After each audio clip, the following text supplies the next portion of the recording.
umur 2 tahunan tantrum di mall. Dia teriak, guling-guling. Terus mamanya kelihatan panik banget. Tapi jadi wondering, kenapa sih toddler gampang banget tantrum? Apa tantrum itu tanda anaknya nakal? Atau orang tuanya kurang tegas? Atau ternyata emang normal aja? Halo Tebi, halo ayah dan bunda. Perkenalkan, saya Rania, psikolog klinis anak dan remaja di Tebi Teman Tumbuh. Nah, apa yang Tebi tanyain memang penting banget nih dan banyak sekali dialami oleh keluarga. Jadi, kita bahas yuk.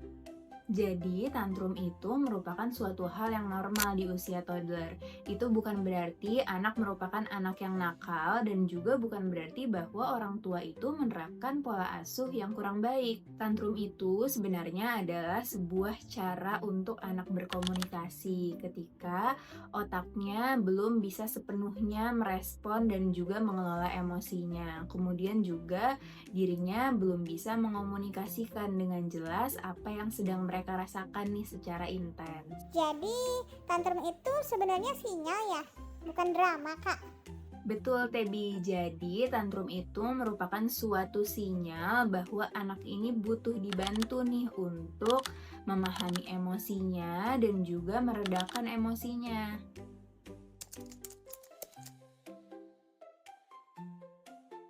Di usia toddler, otak yang mengatur dan mengontrol emosi masih belum berkembang secara sempurna.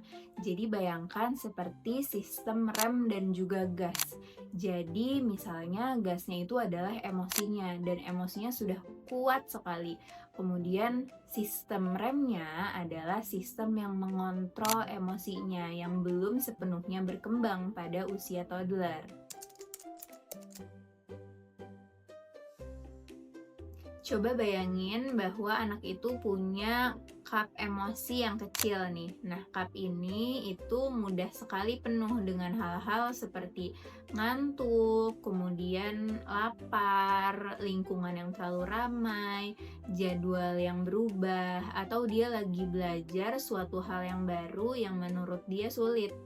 Nah, saat cup itu penuh, nggak ada lagi nih wadah emosinya, dan akhirnya tertuanglah dalam bentuk tantrum. Oh, jadi bukan cuma karena mainannya direbut ya?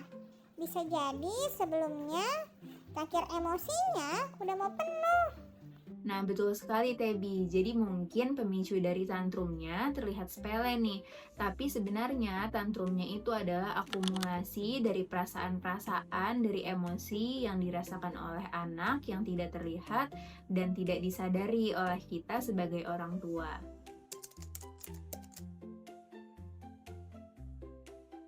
Coba Tebi, kamu pernah nggak merasa marah, merasa sedih, bingung, tapi nggak tahu nih harus ngomongnya gimana, harus nyampein perasaannya gimana? Pernah banget Kak. Nah, toddler merasakan hal seperti itu. Jadi dia merasakan berbagai macam emosi di dalam dirinya, tapi dia belum bisa secara jelas untuk menyampaikan apa sih yang dirasakannya. Jadi ibaratnya dia lagi punya badai nih di dalam dadanya. Buat orang dewasa mungkin perasaannya lagi lapar, lagi capek, lagi haus, kepanasan. Terus habis itu ada orang yang nyenggol bahu kita. Rasanya hal-hal sesepele itu kan bikin mau meledak gitu ya. Tapi sebenarnya bukan hanya orang yang menyenggol bahu kita aja nih yang bikin meledak, tapi yang tadi lapar, haus, dan kepanasan itu juga sebenarnya adalah akumulasi emosi, akumulasi perasaan yang juga membuat kita mau marah gitu. Tapi sebenarnya bedanya adalah orang dewasa bisa mengekspresikan apa yang dirasakannya melalui lisan dengan lebih lancar, beda dengan anak yang masih belum bisa. Oleh karena itu, biasanya hal itu dikeluarkan oleh anak melalui tangisan, melalui teriakan, atau yang biasanya disebut sebagai tantrum. Oh, jadi tantrum itu sebenarnya seperti badai kecil yang anaknya sendiri itu nggak tahu cara mengatasinya ya? Iya, jadi anak sebenarnya juga tidak menikmati tantrum. Sebenarnya itu adalah tanda dia memberikan sinyal bahwa dia perlu nih untuk dikosongkan lagi cup emosinya. Butuh dibantu untuk meregulasi emosinya nih.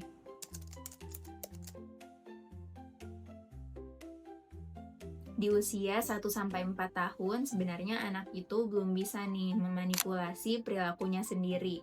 Jadi, apa yang ditampilkan olehnya itu merupakan respon alami yang dirasakannya terhadap lingkungan sekitarnya. Jadi, kalimat-kalimat seperti anak nakal atau dibuat-buat itu sebenarnya bukan merupakan suatu kalimat yang tepat untuk diberikan kepada anak. Kasihan ya kak, mereka kan cuma pengen dipahami.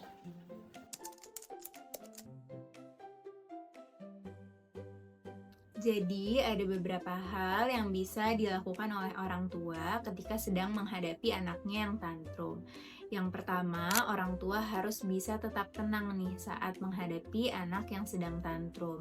Karena emosi itu bisa menular. Jadi, ketika orang tua juga menampilkan emosi yang intens, yang menggebu-gebu seperti anak ketika menghadapi anak tantrum, hal itu akan justru membuat anak menjadi lebih sulit untuk ditenangkan. Lalu, orang tua bisa turun ke level anak dan buat lingkaran yang nyaman dan aman bagi anak.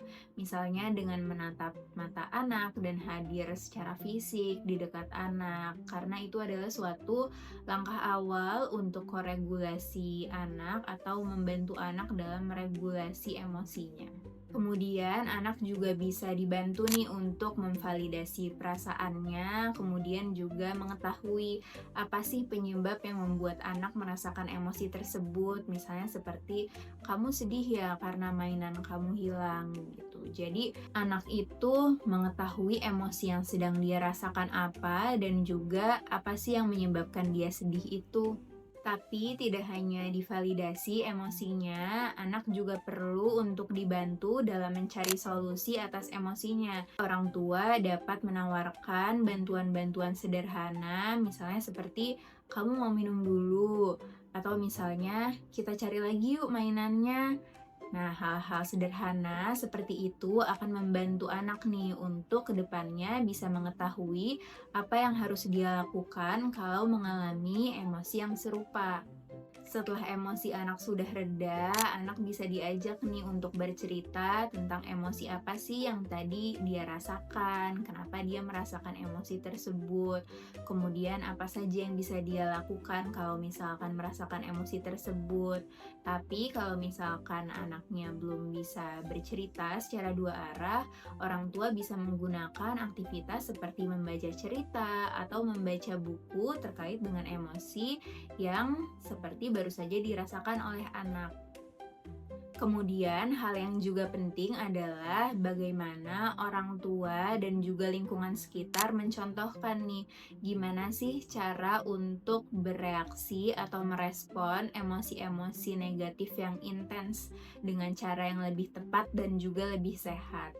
Karena anak itu banyak sekali belajar dengan mengobservasi perilaku orang lain dan juga kemudian diimitasi oleh dirinya sendiri.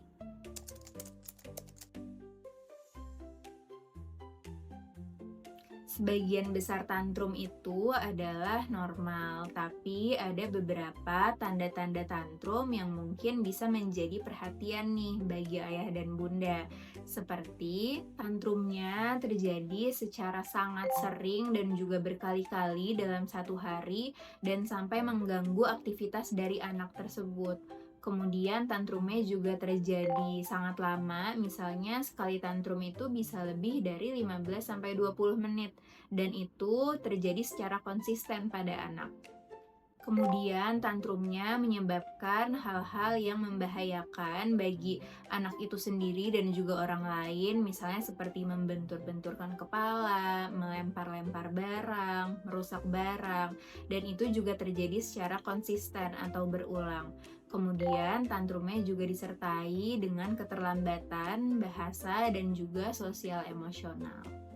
Nah, hal-hal seperti itu mungkin adalah tanda bahwa anak butuh evaluasi lebih lanjut dan juga butuh dukungan tambahan. Kayak cangkir emosinya mungkin lebih sensitif dari anak lain ya kak?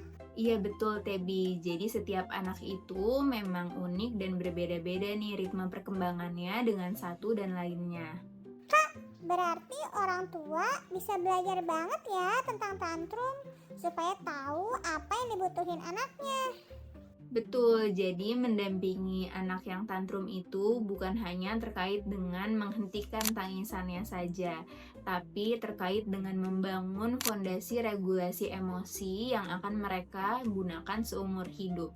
Dan orang tua juga nggak perlu menjalaninya sendiri kan Kak? Tentu tidak, Tebi. Makanya di Tebi Teman Tumbuh ada 2 layanan yang bisa membantu orang tua toddler, seperti konseling menghadapi tantrum anak untuk orang tua yang ingin mengetahui nih penyebab tantrum anaknya apa, kemudian juga apakah tantrumnya masih normal atau tidak, kemudian menemukan strategi-strategi personal sesuai dengan karakteristik anak untuk menghadapi anak ketika tantrum, belajar teknik pendampingan, komunikasi, dan regulasi emosi kepada anak, dan juga menemukan rutinitas harian yang menenangkan bagi anak.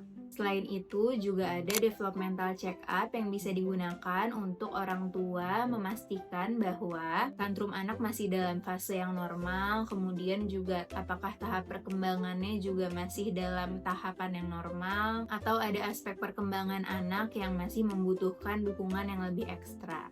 Konsultasi seperti ini tidak hanya dilakukan ketika anak itu sudah memunculkan gejala masalah nih, tapi juga bisa dilakukan untuk lebih memahami anak, kemudian juga menyesuaikan pola asuh yang lebih sesuai dengan karakteristik anak, dan juga akhirnya membangun lingkungan rumah yang lebih nyaman dan juga harmonis. Karena jadi orang tua itu bukan tentang jadi sempurna, tapi jadi lebih dekat sama anak setiap hari.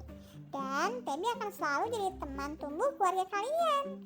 Kalau teman tumbuh juga suka video seperti ini, jangan lupa klik subscribe channel Tebi Teman Tumbuh biar nggak ketinggalan info menarik lainnya ya. Dimulai dari kita, bentuk anak-anak kita.